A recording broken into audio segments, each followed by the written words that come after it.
conserves la vie et nous te louons.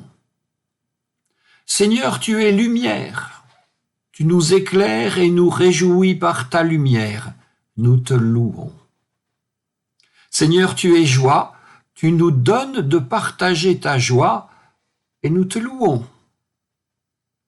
Seigneur, tu es espoir, tu traces et tu prépares nos sentiers et nous te louons. Seigneur, tu es amour, tu nous permets de vivre dans l'amour, nous te louons. Pour toutes ces choses-là, nous te louons, et bien plus encore. Amen.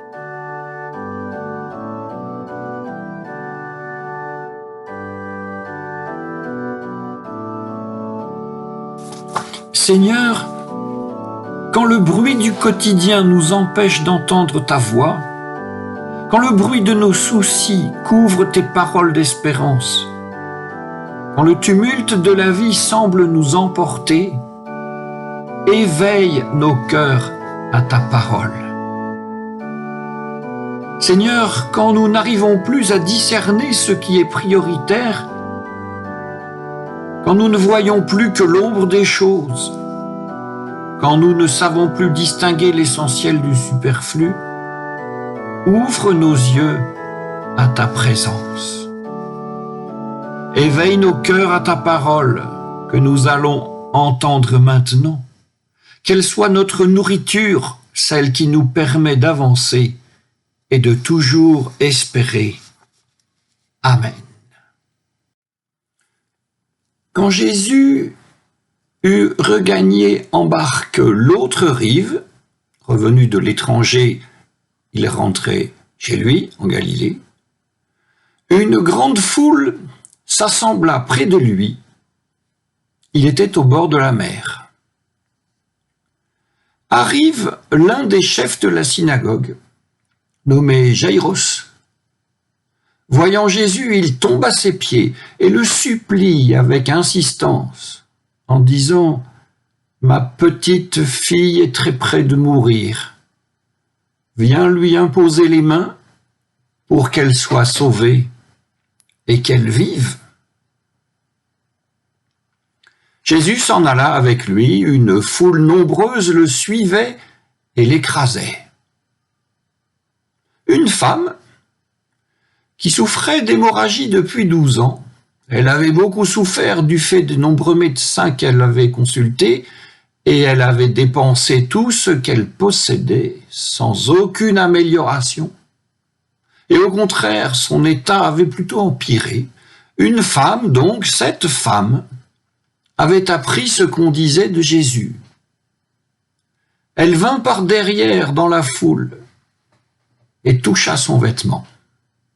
Elle se disait « Si j'arrive à toucher au moins ses vêtements, je serai sauvée. » Et à l'instant, sa perte de sang s'arrêta. Et elle ressentit en son corps qu'elle était guérie de son mal. Mais aussitôt, Jésus s'aperçut qu'une force était sortie de lui. Il se retourna au milieu de la foule et il dit « Qui a touché mes vêtements ?» Ses disciples lui disaient « Tu vois la foule qui te presse et tu demandes qui m'a touché ?» Mais il regardait autour de lui pour voir celle qui avait fait cela. Alors la femme, craintive et tremblante, sachant ce qui lui était arrivé, vint se jeter à ses pieds et lui dit toute la vérité. Et Jésus lui dit « Ta foi t'a sauvée, ma fille. Va en paix et sois guérie de ton mal. » Il parlait encore quand arrivèrent de chez le chef de la synagogue des gens qui disaient « Ta fille est morte. Pourquoi ennuyer encore le maître ?» Mais sans tenir compte de ces paroles, Jésus dit au chef de la synagogue, « Sois sans crainte, crois seulement. » Et il ne laissa personne l'accompagner, sauf Pierre, Jacques et Jean, le frère de Jacques. Ils arrivent dans la maison du chef de la synagogue. Jésus voit de l'agitation, des gens qui pleurent et poussent de grands cris. Il entre et leur dit, « Pourquoi cette agitation et ces pleurs? L'enfant n'est pas morte, elle dort. » Alors il se moquait de lui. Mais lui mit tout le monde dehors et prit avec lui le père et la mère de l'enfant et ceux qui l'avaient accompagné. Et il entra là où se trouvait l'enfant. Prenant la main de l'enfant, il lui dit « Talitha koum », ce qui veut dire « Fillette, je te le dis, lève-toi ». Aussitôt, la fillette se leva et se mit à marcher. Elle avait 12 ans. Sur le coup, ils furent tous bouleversés. Et Jésus leur fit de vives recommandations pour que personne ne le sache. Et il leur dit aussi de donner à manger à la fillette. Ces deux récits de guérison miraculeuse me font penser à un troisième récit dans les Actes des Apôtres. Lorsque les gens espèrent être effleurés par l'ombre de Pierre, ombre de Pierre, donc supposément capable de produire des guérisons, tout comme il est ici supposé que le vêtement de Jésus est capable de guérir, d'accomplir des guérisons. Et ce vêtement se montre effectivement capable de guérir. Pourquoi ce genre de miracle? Et nous répondons que ce genre de miracle arrive lorsque le personnage crédité de la puissance divine est inaccessible. De Pierre, au 5e chapitre des Actes des Apôtres, tout le monde sait qu'une simple remarque de lui peut foudroyer un homme, ce qui suffit pour le rendre inaccessible. Mais Jésus lui-même est-il inaccessible? Comme nous l'avons lu, si c'est un chef de synagogue qui réclame, il y a de la place pour lui dans l'agenda de Jésus. Mais qu'en est-il si la sollicitation vient d'une femme totalement anonyme et affligée d'une perpétuelle perte de sang? C'est double ou triple peine, ça. Y a-t-il de la place dans l'agenda de Jésus pour un cas de ce genre?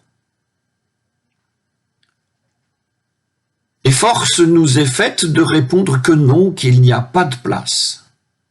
Il n'y a pas de place parce que Jésus est déjà en route vers une autre patiente et qu'il est écrasé par la foule qui l'accompagne. La place dans l'agenda de Jésus, c'est la femme elle-même qui va la créer et la prendre d'elle-même, pour elle-même, en fendant la foule et en touchant le vêtement de Jésus. Ici, nous ouvrons une parenthèse. Toucher les vêtements de Jésus peut être suffisant pour vous guérir de maux assez graves. Et que la puissance d'un homme de Dieu soit comme imprimée dans ses vêtements est assez bien documentée dans les Saintes Écritures. Pensez par exemple au manteau du prophète Élie. Je raconte. Élie, sachant sa fin prochaine, prit soin d'initier Élisée, son disciple et successeur. Devant traverser le Jourdain, Élie roula son manteau, frappa les eaux, et les eaux se séparèrent. Moïse n'aurait pas fait autant. Et après la disparition d'Élie, Élisée s'en retourna, et devant traverser le Jourdain dans l'autre sens, il prit le manteau d'Élie, le roula, en frappa les eaux, et le miracle fut réitéré. Ajoutons que la tradition rapporte que la puissance du prophète n'était pas dans le manteau, mais dans les franges du manteau. Car c'est pour le pittoresque qu'il faut s'exprimer. Où commence une frange et surtout est frangée, où finit-elle? Il y a une question sérieuse avec le manteau du prophète, une question proche des questions posées par l'évangile de ce jour. Le prophète est-il l'homme des actes de puissance ou l'homme de la divine parole? Et Jésus lui-même est-il maître des miracles ou le maître de la parole? En tout cas, si Jésus était inaccessible au premier instant, il se rend immédiatement et totalement accessible l'instant suivant. Il se rend tellement accessible que, s'agissant du chef de la synagogue, Jaïros, sa fille à l'article de la mort peut attendre. Osons même le dire un peu crûment. Lorsque Jésus parle aux vivants, la mort n'a qu'à attendre.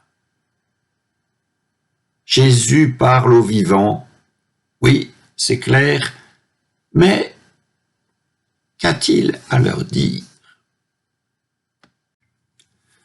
Lorsque la femme s'approche et touche le vêtement de Jésus, elle ressent à l'instant, immédiatement donc, qu'elle est guérie de son mal.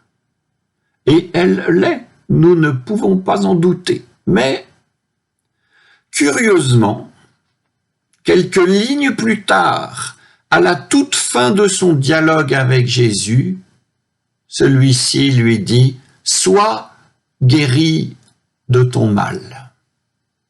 Elle l'était déjà, semble-t-il. Souffrait-elle de 2 mots? On ne le sait pas.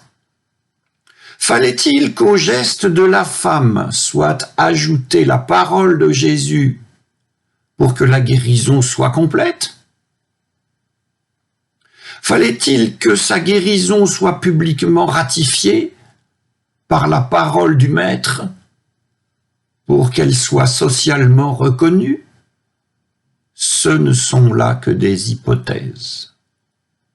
Et il peut s'en trouver d'autres encore. En voici une. Elle commence par l'affirmation que la puissance divine est bien réelle et bien présente, même dans les choses. Les vêtements de Jésus sont capables, effectivement, de produire des guérisons. Et celui qui les touche peut être guéri de sa propre personnelle initiative et par ses propres moyens, qui doivent être peut-être conséquents parce que fendre une foule dense jusqu'à l'écrasement requiert des moyens physiques assez exceptionnels. Et en dehors de tout lien de parole, on peut être guéri par le vêtement, en dehors de tout lien communautaire. Alors, la guérison de cette femme ce genre de guérison sont-elles l'horizon de la foi chrétienne? Des reliques actives et la santé au plus offrant ou au plus costaud, et l'ensemble géré par qui?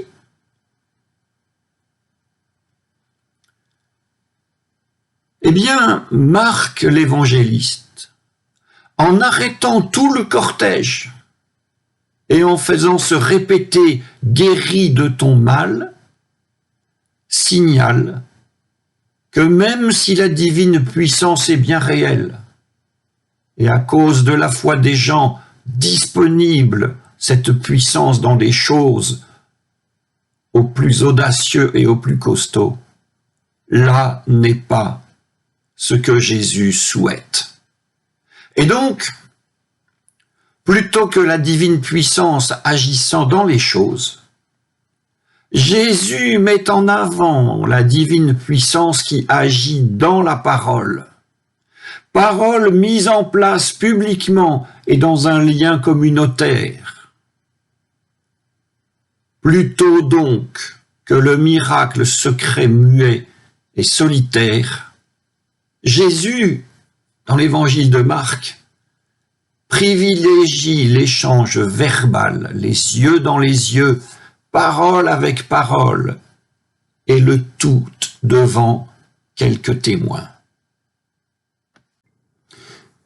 Et ainsi donc, s'agissant ensuite de guérir la fille adolescente du notable Jaïrus, Jésus, ayant cette fois-là les coudées franches, va pouvoir choisir lui-même la mise en scène des événements.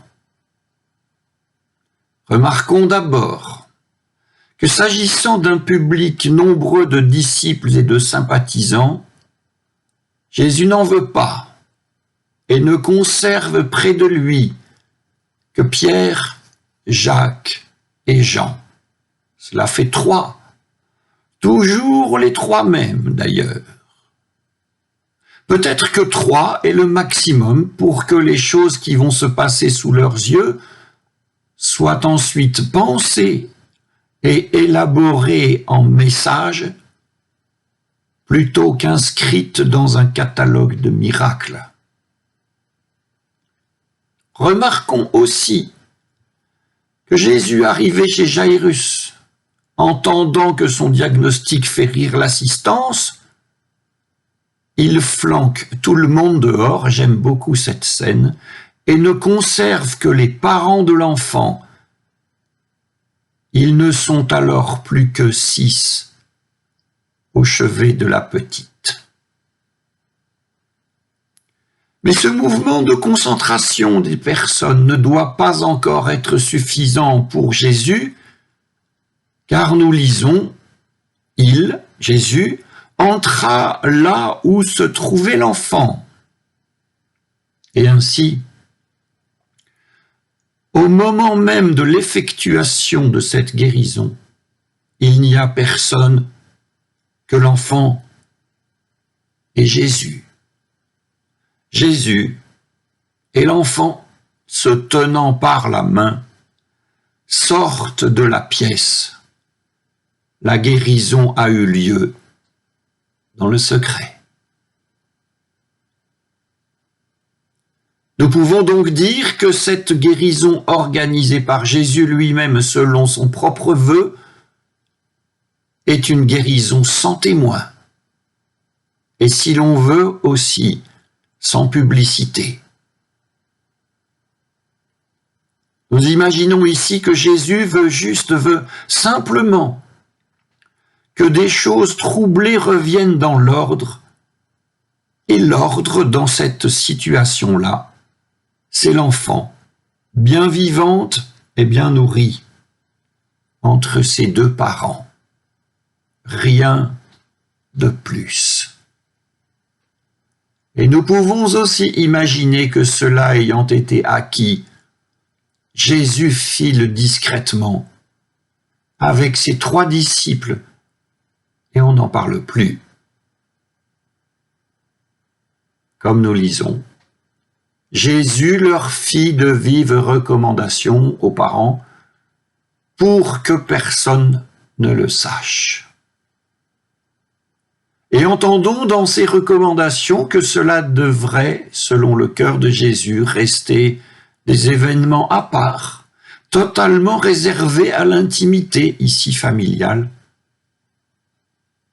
Et si l'on s'en tient cette fois à ce qui a été écrit dans l'évangile de Marc, le secret sur cette guérison fut gardé. Et puis, à bien y penser, il n'y avait rien à garder, pas de secret, pas de puissance, pas de miracle, puisque l'enfant s'était endormi et que le maître ne fit, en somme, que la réveiller. Et c'est ainsi, par la plus simple des choses, que l'Évangile cette fois fut manifesté.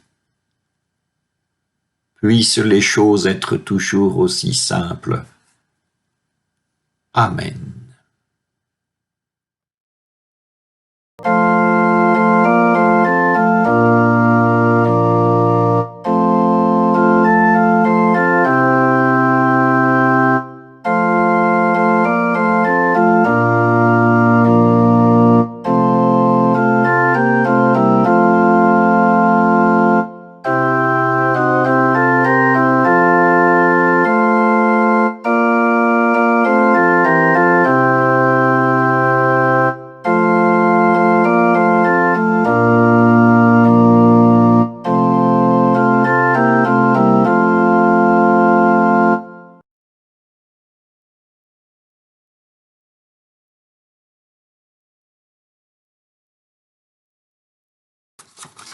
Par nous-mêmes, nous ne savons pas te demander ce qu'il faut, alors nous t'en prions, cela au moins.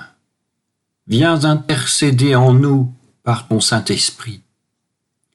Répands ta lumière sur tous les peuples de la terre, veille sur les hommes qui les gouvernent, et bénis tous les efforts qui tendent à promouvoir la paix.